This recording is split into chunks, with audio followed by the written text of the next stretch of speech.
Let's take a look at how to like evaluate these integrals without using substitution. And we're just being asked to integrate something. We essentially want to get to the result. We don't need to prove where it comes from. And if we do get a question like this, we've got to just sort of look in the formula booklet and think about, well, which one of these standard integrals like does this look like? What category would it fall into? And for this first one, I'm thinking, well, we haven't got any square roots, so we could use 1 over a squared plus x squared, because we've got a fraction with something squared plus something. I know it's not squared, but we can easily amend that. So there's 1 over a squared plus x squared, that becomes 1 over a tan inverse of x over a. So how are we going to get it into this form? Okay, we've got a little bit of work to do. Take the 3 outside. Something squared plus something squared, so we can think about it as root 5 squared plus x, which would be 3x squared. So clearly here, we know a is equal to root 5, x is equal to 3x.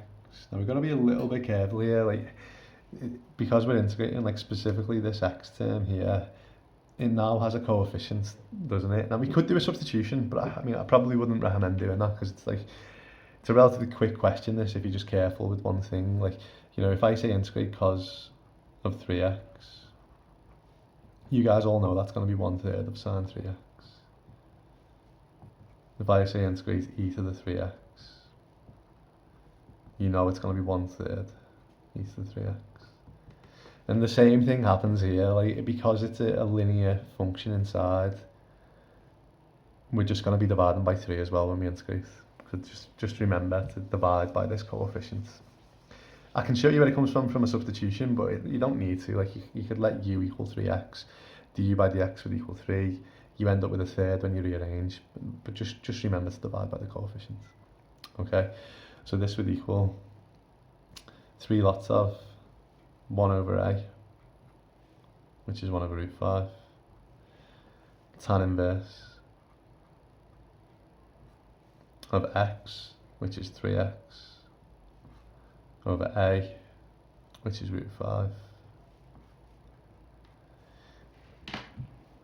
Please don't forget though,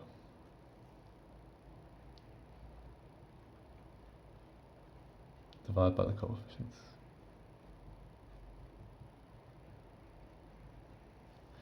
So I'd also divide by 3 at the front.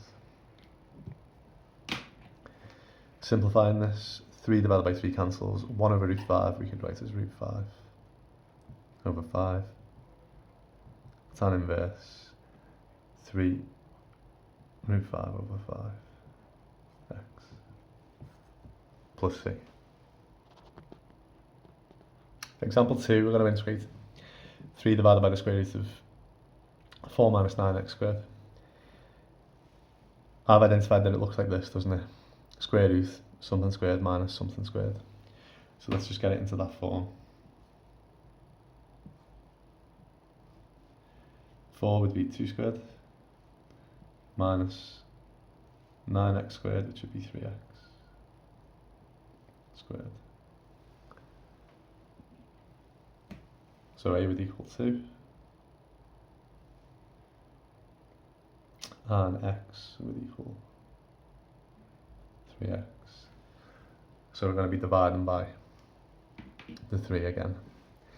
This result, by the way, I should have written down, that we get from the formula booklet, 1 over the square root of a squared minus x squared is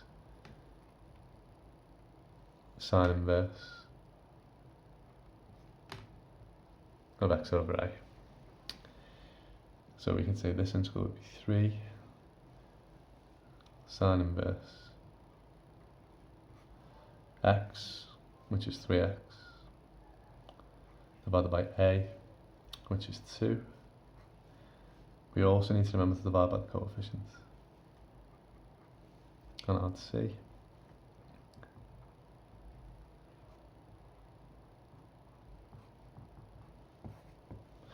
There is one other way of doing this as well, which might be a useful trick. You can do,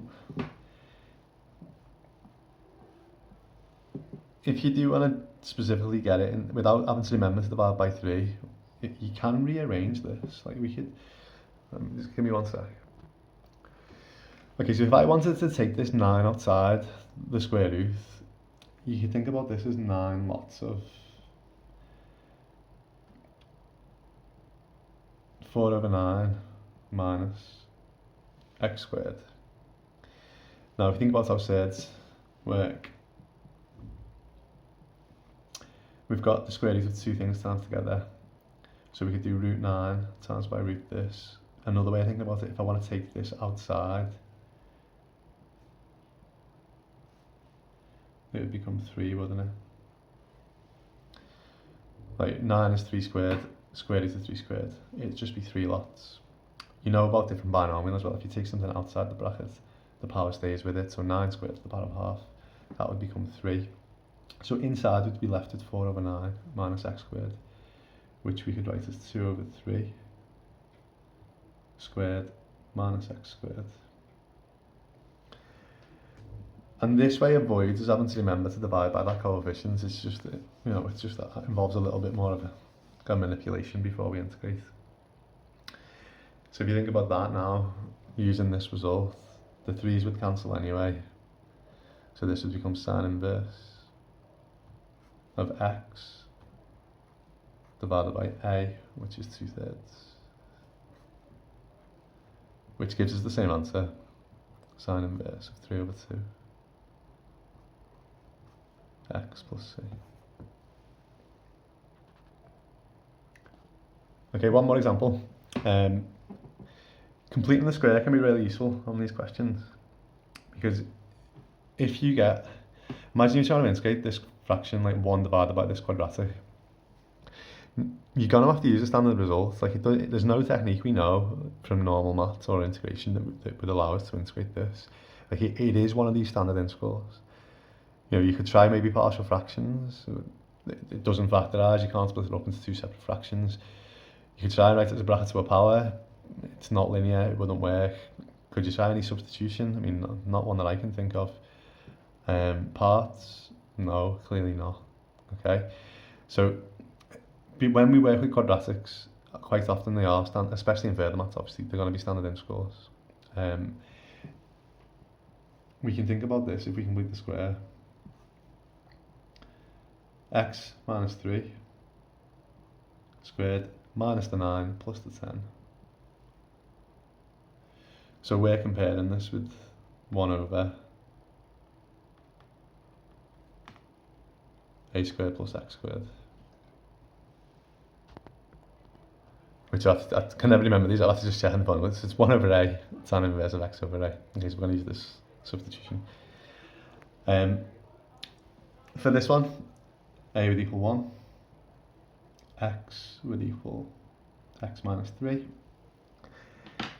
We don't need to even worry about dividing by anything for this. Like we could do a substitution if you really want to, but I'm not going to. Like the coefficient is 1, so when we do this, we just divide by 1. It's not going to impact it, is it? Okay, so this would literally be 1 divided by 1 tan inverse of x, which is x minus 3, divided by 1 plus c. Obviously, please don't write it like that. I was just writing that for illustration, so that'd be tan inverse of x minus 3 plus c. Okay, last one. We got 1 over the square root 4x squared minus 12x minus 7. I've identified we could use this because 1 over the square root something squared minus something squared. I've just got to complete the square. Save me writing this all out again, let's just complete the square on the quadratic. So 4 lots of x squared minus 3x minus 7.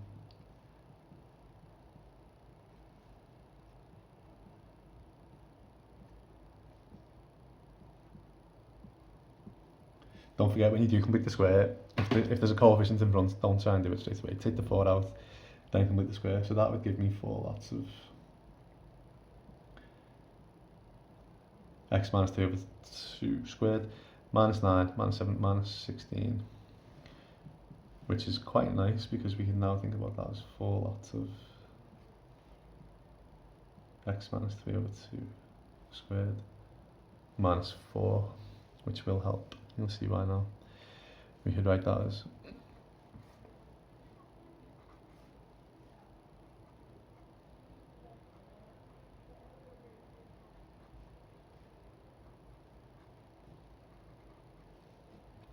because we've got this multiple of 4, I'm going to take it outside, get it out of the way.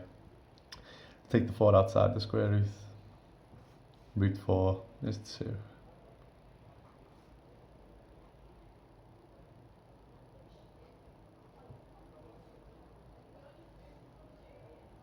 Okay, so we've got it in a form which will allow us to integrate. X is x minus 3 over 2. A is 2. But it's minus 4, isn't it? Again, the coefficient is just 1, so when we integrate, we don't need to worry about dividing. Take the half outside, and that would give me 1/2 this integral, which is cosh inverse x, which is x minus 3 over 2, divided by a, which is 2. 1, divide by the 1 if you want, but it won't change it. So just tidying this up.